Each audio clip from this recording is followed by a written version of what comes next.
Evarida Simamora harus duduk di kursi roda. Dugaan malapraktek yang membuat karirnya sebagai bidan harus terhenti. Mengutip Kompas.com, bidan Eva mulai masuk rumah sakit pada 23 November 2022. Pihak Rumah Sakit Murni Teguh Memorial Medan melakukan operasi pada hari yang sama. Bidan Evarida menyatakan tidak ada permintaan persetujuan untuk tindakan operasi tersebut. Tidak ada, Pak.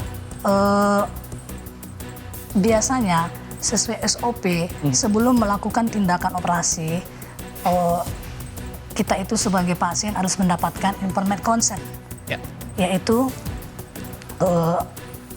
memberikan persetujuan kepada pihak rumah sakit, dan pihak rumah sakit juga memberikan penjelasan tentang apa tindakan yang akan dilakukan.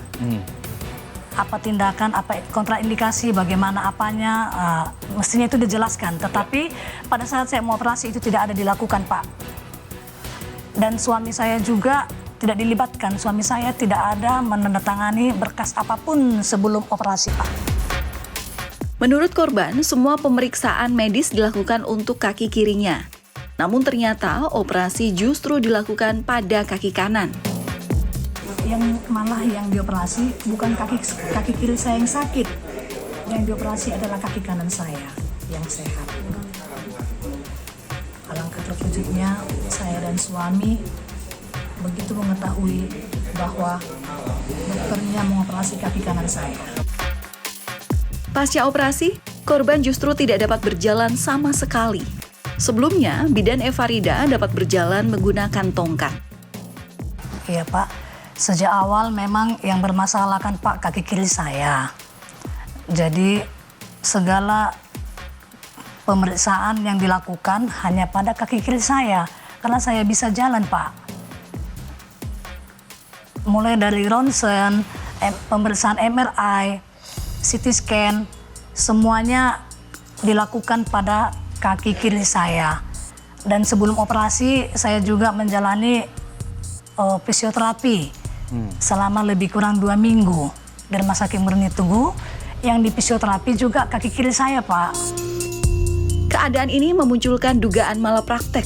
Keluarga korban memutuskan untuk melaporkan kasus ini kepada polisi. Prosesnya terus berjalan. Penyidik sudah meriksa pelapor, kemudian juga korban. Semuanya masih kita dalami oleh penyidik ya. Kalau kronologis yang tertuang di dalam laporan polisi awal itu adanya dugaan malpraktek. Itu yang masih kita dalami. Kuasa hukum bidan Evarida akan melaporkan kembali pihak rumah sakit atas dugaan penyebaran berita bohong.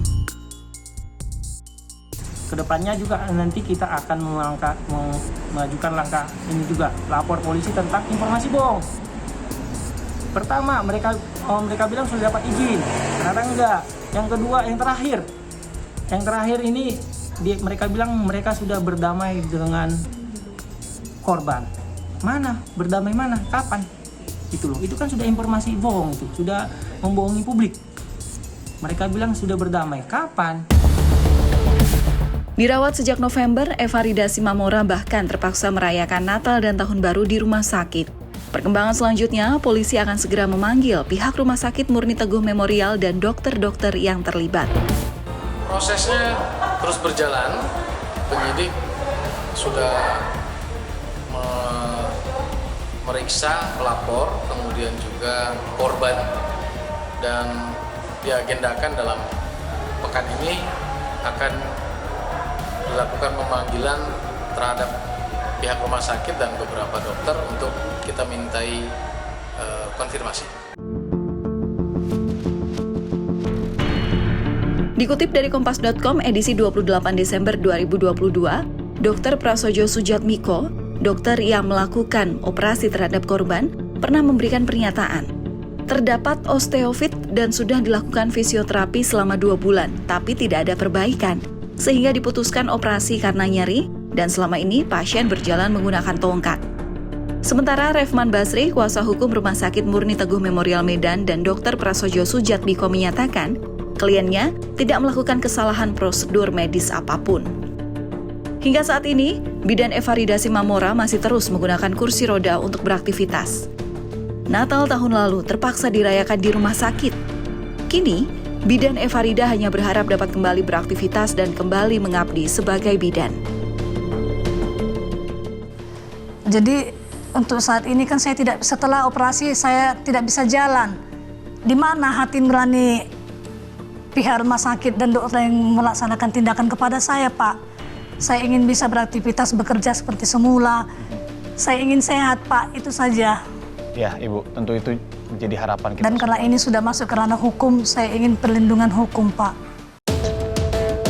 Semoga keadilan mampu menghampiri mereka yang teraniaya tanpa rekayasa.